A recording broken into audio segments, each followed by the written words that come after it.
Good morning, friends, and welcome to Trans India Real People, Real Emotions. First of all, wishing all our viewers a very happy new year. We hope and pray that the year ahead is a healthy and prosperous one for all of us. 2022 was a year of rebuilding for the road transport as well as commercial vehicle industry. Pandemic के बाद सारी industries वापस खड़े होने की कोशिश कर रही है और प्री कोविड नंबर्स तक पहुंचने की कोशिश कर रही है। ये बहुत ही खुशी की बात है कि कई कंपनीज उस टारगेट तक पहुंच गए हैं और कुछ कंपनीज लगभग प्री कोविड लेवल तक पहुंच चुके हैं। एक नए वेरिएंट की बात हम सुन रहे हैं, लेकिन उसका इंपैक्ट किस हद तक होगा ये किसी को पता नहीं। But as of today the logistics, the road transport and the automobile industry seem on track to shatter previous records. The automobile industry has been having its share of problems, especially driven by technology and changing government regulations. BS4 से BS6 का जो transition था, ये एक challenging transition भी था और एक महंगा ट्रांजिशन भी था.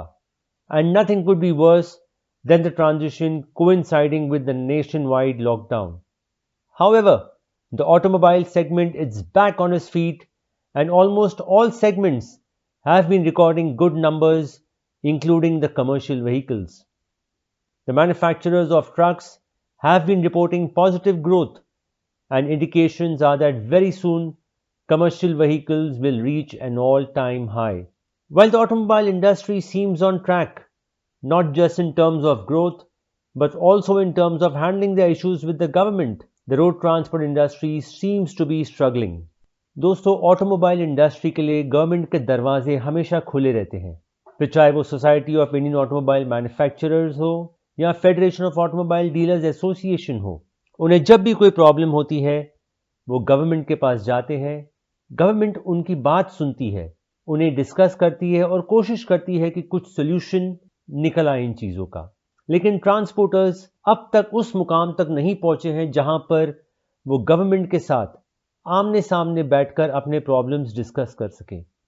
जाहिर सी बात है, जब सालों से कोई प्रॉब्लम का हल नहीं निकलता है या उसे सुना भी नहीं जाता है, तो ट्रांसपोर्टर्स के पास एक आखिरी हथियार होता है, वो होता है प्रोटेस्ट का। Last month all India motor transport Congress, the apex body of the transport industry, had two very significant events, one in Madhya Pradesh and another one in Gujarat. We'll tell you more about the meeting in Madhya Pradesh. Which is considered a heaven of corruption for the transport industry. And साथ ही साथ गुजरात में भी all India motor transport Congress ने एक प्रदर्शन किया। ये सारी जानकारी इस छोटे से ब्रेक के बाद आप देख रहे हैं Trans India real people real emotions. Mahindra ये गारंटी देते हैं कि उनका ब्लेजो एक्स सबसे ज्यादा माइलेज देता है, वरना कर दीजिए ट्रक वापस। सॉरी अजय, महिंद्रा फ्यूरियो है। एक्शन। महिंद्रा गारंटी देते हैं कि उनका फ्यूरियो सबसे ज्यादा माइलेज देता है, नहीं तो एक्चुअली जयो, महिंद्रा जयो है, थोड़ा चेंज है। And action. महिंद्रा ये गारंटी देते हैं कि उनका जियो सबसे चल क्या रहा है यहाँ पे? मैम, ये चारों ट्रक ज्यादा माइलेज देते हैं, चारों। तो ऐसा बोलो ना, ब्लेजो एक्स, फ्यूरियो, फ्यूरियो 7 और जयो। महिंद्रा के ये सभी ट्रक्स देते हैं सबसे ज्यादा माइलेज की गारंटी, नहीं तो कर दीजिए इन्हें वापस। महिंद्रा, देश की सबसे ज्यादा माइलेज देने वाली truck range. Welcome back friends to Trans India real people real emotions. पहले हम बात करते हैं मध्य प्रदेश की। सारे ट्रांसपोर्टर्स, ट्रकर्स और ड्राइवर्स को ये पता है कि मध्य प्रदेश के सारे चेक पोस्ट पर खुलेआम करप्शन चल रहा है, ड्राइवर्स को हैरेस किया जाता है और बहुत मुश्किलों का सामना करना पड़ता है एक ट्रक को वहां से गुजरने के लिए। यह भी देखा गया है कि अगर किसी ट्रक के डॉक्यूमेंट्स बिल्कुल ठीक हो और वो अंडरलोड भी चल रहा हो, इसके बावजूद उस ड्राइवर को, उस ट्रकर को कुछ ना कुछ पैसे जरूर देने पड़ते हैं। In fact, we have also been writing continuously to the Chief Minister of Madhya Pradesh, Mr. Shivraj Singh Chauhan, to take corrective action. Earlier this year, the Ministry of Road Transport and Highways also wrote a letter to the Chief Minister asking him to take up this issue and end the practice of collecting money from the truckers even when they are abiding by all the rules. लेकिन इन सारे communications के बावजूद right from ministry of road transport and highways to various transport associations in Madhya Pradesh, including All India Motor Transport Congress, there was no response or action from the Madhya Pradesh government. आप लोगों को याद होगा जब Amritlal Madan all India motor transport Congress के president बने, वो सबसे पहले सेंधवा बॉर्डर पर गए और उन्होंने इस करप्शन और हैरेसमेंट का मुद्दा वहां के ऑफिशियल्स के साथ डिस्कस किया. The delegation also tried to meet the Chief Minister and the Transport Minister of Madhya Pradesh, but that did not happen. पिछले महीने AIMTC ने भोपाल में एक प्रेस कॉन्फ्रेंस का आयोजन किया simply to highlight the issue of corruption, harassment and exploitation of truck drivers at the border checkposts. AIMTC ने यह भी अनाउंस किया कि वो दिसंबर के महीने में एक दिन का टोकन धरना, भूख हड़ताल और चीफ मिनिस्टर के घर का घेराव करेंगे. जाहिर सी बात है ये गवर्नमेंट के लिए एक वेकअप कॉल था एंड गवर्नमेंट की नींद शायद खुली भी कुछ हद तक. The transport minister agreed to meet AIMTC and discuss the issue. Mister Govind Singh Rajput जो मध्य प्रदेश के ट्रांसपोर्ट मिनिस्टर हैं, उन्होंने इस मीटिंग को चेयर किया और उनके साथ थे Shri SK Jha transport commissioner और Shri Arvind Saxena additional transport commissioner. At the end of a lengthy discussion a committee was formed under the chairmanship of Mr. Arvind Saxena. ये कमिटी बॉर्डर चेक पोस्ट को क्लोजली स्टडी करेगी और अपनी रिपोर्ट स्टेट गवर्नमेंट को 3 महीने में देगी.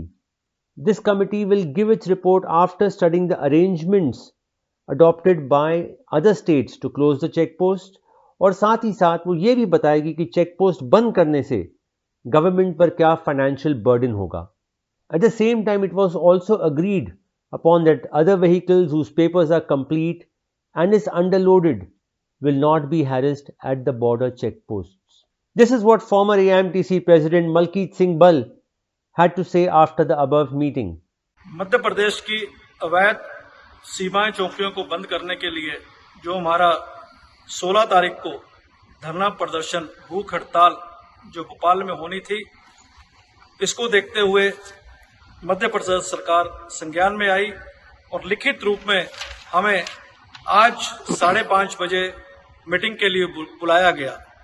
और मीटिंग की अध्यक्षता गोविंद सिंह राजपूत परिवहन मंत्री Madhya Pradesh, SK Jha transport commissioner Madhya Pradesh और Arvind Saxena additional transport commissioner की हाजिरी में हुई.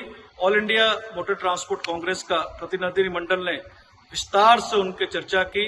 लंबी चर्चा के बाद यह सहमति बनी कि चेक पोस्ट बंद करने के लिए additional transport commissioner Arvind Saksena की अध्यक्षता में एक कमेटी बनेगी जो कि 3 महीने में अपनी रिपोर्ट प्रस्तुत करेगी.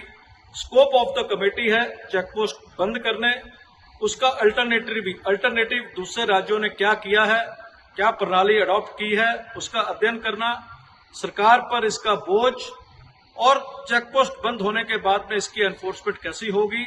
और इसके बाद में जब हमने बात रखी कि जो गाड़ियां अंडरलोड हैं और जो गाड़ियां के कागजात पूरे हैं उनको सीमाएं चुंगियों पर तंग ना किया जाए, ये सहमति बनी है. और लिखित रूप में जो सहमति बनी है ये आपके सामने है, जो कि ट्रांसपोर्ट कमिश्नर ने गोविंद सिंह राजपूत की अप्रूवल से साइन कर हमें आज दी है. और जो कल हमारा धरना प्रदर्शन है, एक दिन की जो भूख हड़ताल है, वो हम ये निर्णय के बाद उसको पोस्टपोन कर रहे हैं. हम इंतजार करेंगे. कोई भी आप समझते हैं कि कोई भी कार्रवाई होने के लिए समय लगता है, ओवरनाइट नहीं होती है. तो सरकार एक सकारात्मक चर्चा हुई, एक पक्ष में निर्णय आया. जो लंबी लड़ाई है, पहले पड़ाव में हमें विजय मिली है और इसकी आपको सूचित किया जाता है कि जो कल वाला धरना प्रदर्शन है, भूख हड़ताल है, उसको हम पोस्टपोन कर रहे हैं. Bal Malkit Singh, chairman core committee, all India motor transport. After taking up the issue of corruption in Madhya Pradesh, AIMTC took off to Gujarat to focus on excess toll being collected despite clear provisions in the concessionaire agreement to reduce toll tax. Coming up after this very short break, AIMTC's crusade and protest in Vapi, Gujarat, another wake-up call to the government. You are watching Trans India, real people, real emotions. Mahindra ये guarantee देते हैं कि उनका Blazo x सबसे ज्यादा mileage देता है, वरना कर दीजिए ट्रक वापस. सॉरी अजय, महिंद्रा फ्यूरियो है। एक्शन। महिंद्रा गारंटी देते हैं कि उनका फ्यूरियो सबसे ज्यादा माइलेज देता है, नहीं तो एक्चुअली जयो, महिंद्रा जयो है, थोड़ा चेंज है। And action. महिंद्रा ये गारंटी देते हैं कि उनका जियो सबसे। चल क्या रहा है यहाँ पे? मैम, ये चारों ट्रक ज्यादा माइलेज देते हैं, चारों। तो ऐसा बोलो ना, ब्लेजो एक्स, फ्यूरियो, फ्यूरियो 7 और जयो। महिंद्रा के ये सभी ट्रक्स देते हैं सबसे ज्यादा माइलेज की गारंटी, नहीं तो कर दीजिए इन्हें वापस। महिंद्रा, देश की सबसे ज्यादा माइलेज देने वाली truck range. Welcome back to Trans India. Real people, real emotions. Toll tax has been a huge issue with the road transport industry for two reasons: the cost and the time wastage, which also adds up as a cost. FASTag has taken care of the second issue to a large extent, but still the burden of toll tax is hitting the profitability hard. Toll tax जो एक छोटे से amount से शुरू हुआ था, वो आज 6 से 8 रुपए प्रति किलोमीटर तक जा चुका है. In fact, even before anyone realized, toll tax overtook tires as the second largest component of the operating cost of a truck. लेकिन जो बड़ा प्रॉब्लम है वो ये है कि टोल टैक्स के लिए जो रूल्स रखे गए हैं, गवर्नमेंट उसका पालन नहीं कर रही है. The website of the Ministry of Road Transport and Highways clearly says, once a highway is built, fee is to be collected to cover the cost. Once cost is recovered, the fee is collected at reduced rate of 40% as the road is to be maintained in good condition for the travelers. बहुत ही स्पष्ट शब्दों में ये कहा गया है कि highway बनने के बाद उस पर टोल टैक्स कलेक्ट किया जाएगा टू रिकवर द कॉस्ट. लेकिन एक बार जब कंस्ट्रक्शन कॉस्ट रिकवर हो जाती है, उसके बाद टोल सिर्फ 40% ही कलेक्ट कर सकती है जो रोड के मेंटेनेंस की तरफ खर्चा होगा. लेकिन ये देखा गया है कि कई टोल ऐसे हैं जहां पर ये क्लॉज, ये रूल सिर्फ पेपर पर है और पूरी रिकवरी के बाद भी 100% टोल कलेक्ट किया जा रहा है. एएमटीसी की लास्ट मैनेजिंग कमेटी में मिस्टर मुकेश दवे, जो गुजरात से हैं और जो इस मुद्दे को बहुत क्लोजली फॉलो कर रहे हैं, उन्होंने मीटिंग में बताया कि उन्होंने कई ऑफिशियल्स को इस बारे में लिखा, write from ministry of road transport to NHAI and also to mister Nitin Gadkari. उन्होंने गुजरात के ऐसे कई टोल पॉइंट आउट किए जहां पर आज भी टोल 100% कलेक्ट किया जा रहा है कंस्ट्रक्शन कॉस्ट रिकवर होने के बाद भी, लेकिन कोई एक्शन लिया नहीं गया. It was then decided that AMTC would hold a protest at Vapi toll naka to get the attention of the officials and the government. ये प्रोटेस्ट नवंबर में होने वाला था, लेकिन इलेक्शंस की वजह से इसे पोस्टपोन किया गया. उस दौरान भी AMTC ने कोशिश की, कई लेटर्स लिखे, कई प्रेजेंटेशंस दिए कि शायद गवर्नमेंट कोई एक्शन ले. However, with no respite in sight, AMTC held a protest at the Bhagwada toll booth in Vapi last month. Many members of AMTC from across India came for the protest, led by the President Amrit Madan, Chairman G.R. Shanmugappa, former President Malkeet Singh Bal. The members held a day-long protest at the toll naka shouting slogans against the illegal collection of toll tax. दोस्तों, ये बहुत ही दुख की बात है, बहुत ही शर्मनाक बात है कि ट्रांसपोर्टर्स और ट्रकर्स जो एक बिजनेसमैन भी हैं, उन्हें ऐसे मेजर्स लेने पड़ते हैं अपनी बात गवर्नमेंट तक और ऑफिशियल्स तक पहुंचाने के लिए. अगर कोई रूल है जो कहता है कि टोल टैक्स को 40% ही कलेक्ट करना है after collection of the construction cost, ये चीज ऑटोमेटिकली हो जानी चाहिए. वाई शुड द गवर्नमेंट और the authorities be reminded of the same? And जैसा कि हमने देखा है कि रिमाइंडर्स के बाद भी जो हमारी जायज एक मांग कहें या रिक्वेस्ट कहे, उसे इग्नोर किया गया है और उन लेटर्स को सिंपली फाइल किया गया है. AMTC has given another ultimatum to the authorities to go by the book or else they will intensify the protest further. We would request and urge the Ministry of Road Transport and especially Mr. Nitin Gadkari to meet the transporters at least once a month to listen to their issues and come up with suitable solutions. The minister may dispel the demands for concessions if he so wishes, but at least policies that are hampering smooth movement of trucks and encouraging corruption should be addressed in all seriousness. We have known Mr. Gadkari to be an achiever.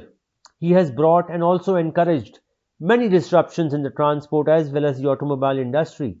We would urge him to also understand the issues of the transport industry, who need more than just world-class roads. Friends, let's hope that 2023 is a better one for the road transport industry, where they get to sit across the table with officials and discuss issues rather than shouting slogans on the highways. We once again wish all our viewers a very happy new year. We will be back again next week with another exciting interview with a leading transporter who has been talking about change and disruption for more than a decade. See you again next Sunday. Until then, stay safe, stay healthy, and mask up again. Jai Hind.